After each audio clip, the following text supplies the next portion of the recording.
Pengembangan program pengajaran.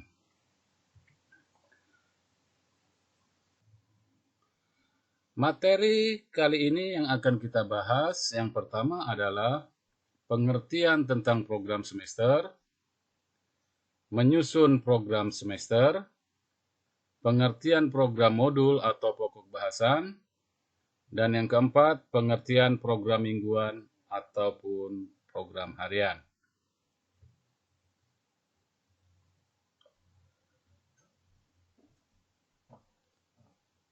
Program semester adalah rancangan kegiatan selama satu semester atau setengah tahun. Program semester berisikan garis-garis besar mengenai hal-hal yang hendak dilaksanakan dan dicapai dalam semester tersebut. Program semester ini merupakan penjabaran dari program tahunan. Pada umumnya, program semester ini berisikan tentang bulan, pokok bahasan yang hendak disampaikan, waktu yang direncanakan, dan keterangan-keterangan.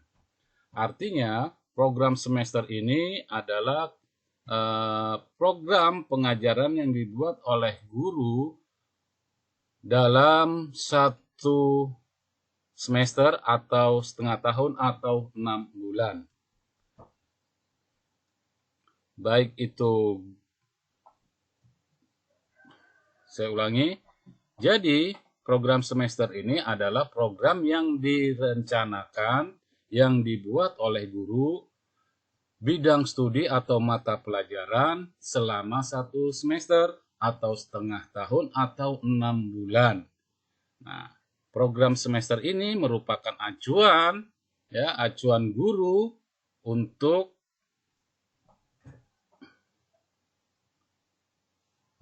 program semester ini merupakan acuan bagi guru untuk mengajar selama 6 bulan mengenai pokok-pokok bahasan yang ada pada program tersebut.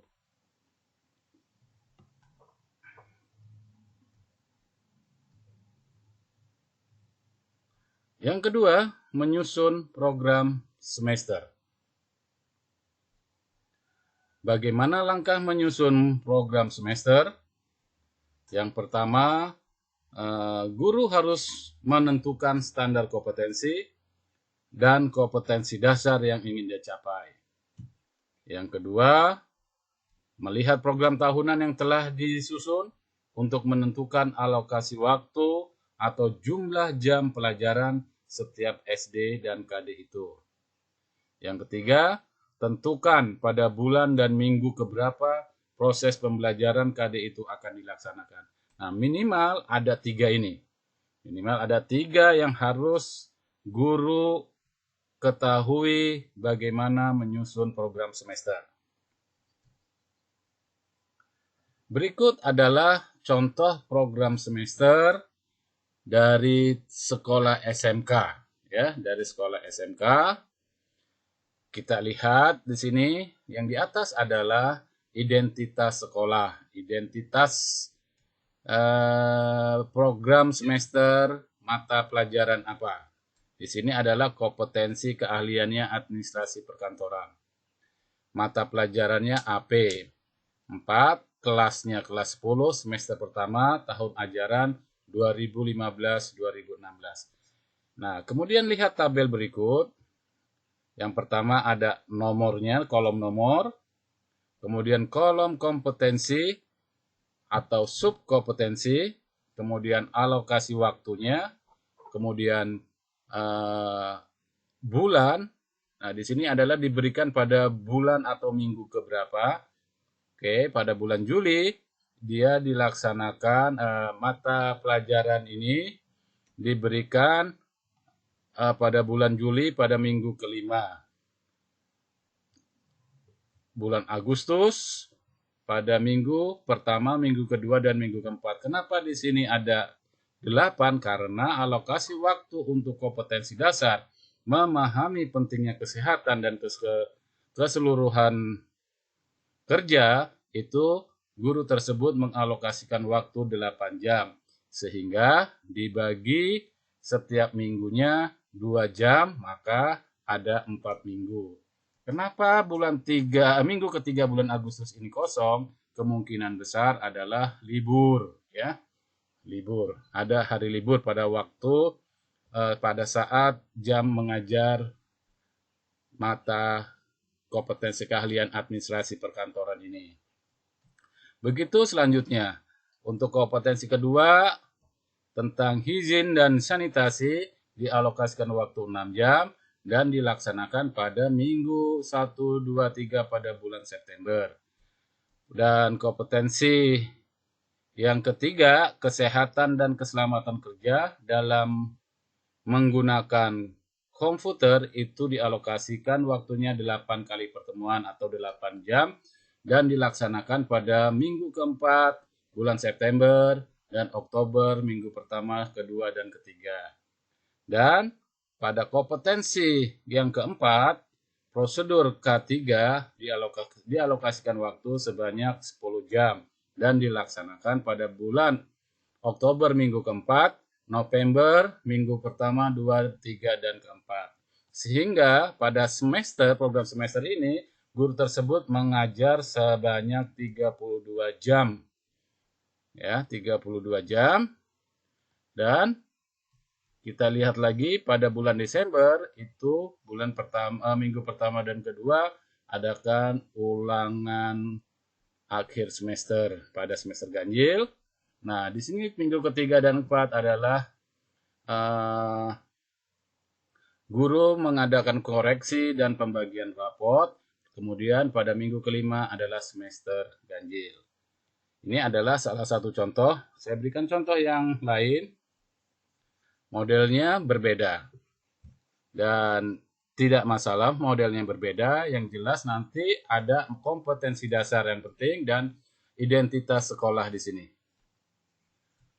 Untuk mata pelajaran bahasa Indonesia pada tingkat SMA, ada materi yang ingin diajarkan sebanyak 1 novel, 2 penilaian harian, 3 artikel, penilaian harian, kritik esai, penilaian harian lagi, dan laporan hasil membaca buku drama fiksi, kemudian penilaian harian.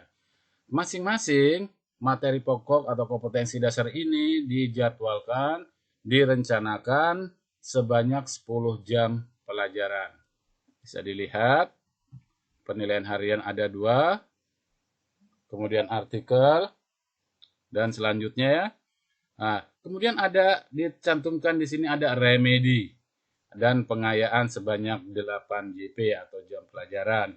Sehingga jumlah jam efektifnya ada 44. Jumlah PH plus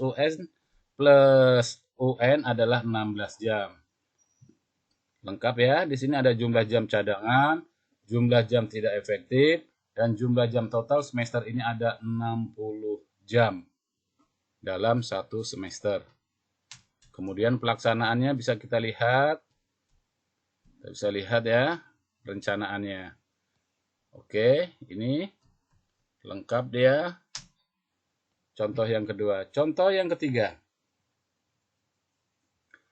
Ini adalah model program semester yang lain. Kita lihat di atasnya adalah identitas sekolah. Kemudian ada kompetensi intinya dicantumkan di sini. KI1, KI2, KI3, KI4. Kemudian kompetensi dasarnya 3.1 memahami aspek keruangan dan konektivitas bla bla bla bla bla. Kemudian indikator pencapaian kompetensinya adalah 1, ada 2. Yang pertama menjelaskan permasalahan kependudukan dan lingkungan hidup. Yang kedua, menjelaskan dampak permasalahan kependudukan dan lingkungan hidup. Nah, di sini dialokasikan waktu 8 minggu atau 4 jam pelajaran. Kemudian, di sini kita harus centang minggunya, karena ini hanya contoh, jadi tidak ada dicentang ya. Ini contoh yang ketiga. Contoh yang lain. Tingkat SMP, kita bisa lihat di sini adalah kelas 9 semester ganjil, mata pelajarannya adalah penjas ke orkes. Kemudian di atas ada nomor KI, KI1, KI2, KI3, KI4. Kemudian dijabarkan di bawahnya masing-masing KI masing-masing KI dan KD itu dijabarkan melalui nomor, tidak melalui bahasa atau kalimat. Untuk KD 3.1 dan KD 4.1 dialokasikan sebanyak 9 JP. Ya, waktunya pas 1 jam adalah 40 menit. Jadi kalau ada 2 JP, maka dikalikan 2. Kemudian kita lihat sampai ke bawah, program semester mata pelajaran penjas, orkes itu totalnya ada 54 jam pelajaran. Yang masing-masing itu dibagi diajarkan pada bulan-bulan yang sudah direncanakan. Oke.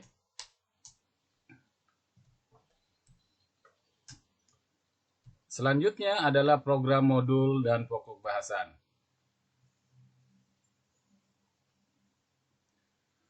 Pengertian program modul atau pokok bahasan pada umumnya dikembangkan dari setiap kompetensi dan pokok bahasan yang akan disampaikan. Program ini merupakan penjabaran dari program semester. Pada umumnya, modul berisikan tentang lembar kegiatan peserta didik, lembar kerja, lembar soal, lembar jawaban, dan kunci jawaban. Dengan demikian, peserta didik bisa belajar mandiri, tidak harus didampingi oleh guru.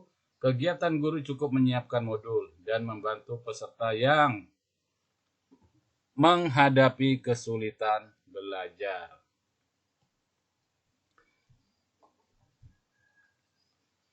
Berikut adalah contoh modul IPS ya, tentang konsep ruang dan interaksi antar ruang yang saya ambilkan karangan dari Winda Estri Dwi Jayanti. Ini saya ambilkan. Ini adalah kopernya. Kopernya seperti ini, semester 1 untuk tingkat SMP. Kemudian daftar isinya seperti ini. Ya, daftar isinya. Kita bisa lihat ada halaman Prancis, kata pengantar, daftar isi, pendahuluan. Nah, ini adalah contoh daftar isi untuk modul. Ada kegiatan belajar 1, pelajaran kedua. Kita lanjutkan. Kemudian ada kegiatan belajar ketiga, ada evaluasi sumatif, ada penutup, glosarium, daftar pustaka, dan kunci jawaban. Ini adalah bentuk dari modul yang bisa Bapak Ibu contoh seperti ini kalau membuat modul.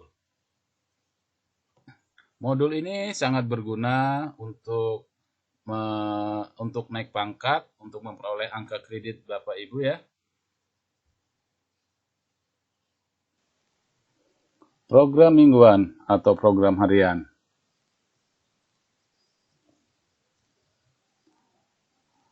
Program mingguan atau harian, program mingguan dan program harian adalah rancangan kegiatan selama 1 minggu atau 1 hari untuk membantu kemajuan belajar peserta didik. Di samping modul program mingguan dan harian. Program ini merupakan penjabaran dari program semester dan program modul. Melalui program ini dapat diketahui tujuan-tujuan yang telah dicapai dan yang perlu diulang bagi setiap peserta didik. Melalui program ini juga diidentifikasi kemajuan belajar setiap peserta didik, modul yang dikerjakan, dan peserta didik yang memiliki kecepatan belajar di atas rata-rata kelas. Bagi peserta didik yang cepat bisa diberikan pengayaan, sedangkan bagi yang lambat dilakukan pengulangan modul untuk mencapai tujuan yang belum dicapai dengan menggunakan waktu cadangan. Jadi sebaiknya guru memiliki program mingguan dan program harian yang dapat dibuat sendiri. Contohnya seperti ini. Ini adalah program mingguan yang bisa dilihat, mata pelajarannya matematika, materinya penjumlahan dan penyimpanan. Kemudian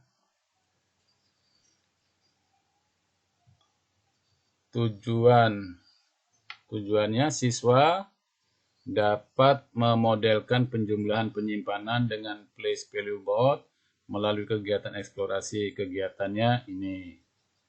Contoh yang lain adalah ini buku kop sekolah, lalu buku agenda guru agenda. Di sini lihat kolomnya ada nomor, ada hari dan tanggal, jam keberapa, masuk di kelas berapa, materi pokoknya apa, jumlah hadirnya murid ada berapa, sakit izin alfa, dan keterangannya apa. Ini berbeda dengan absen ya, ini buku agenda, jadinya ini adalah dibuat oleh guru. Supaya tahu kalau ada pembelajaran yang belum tercapai, kita bisa melihat di buku agenda guru.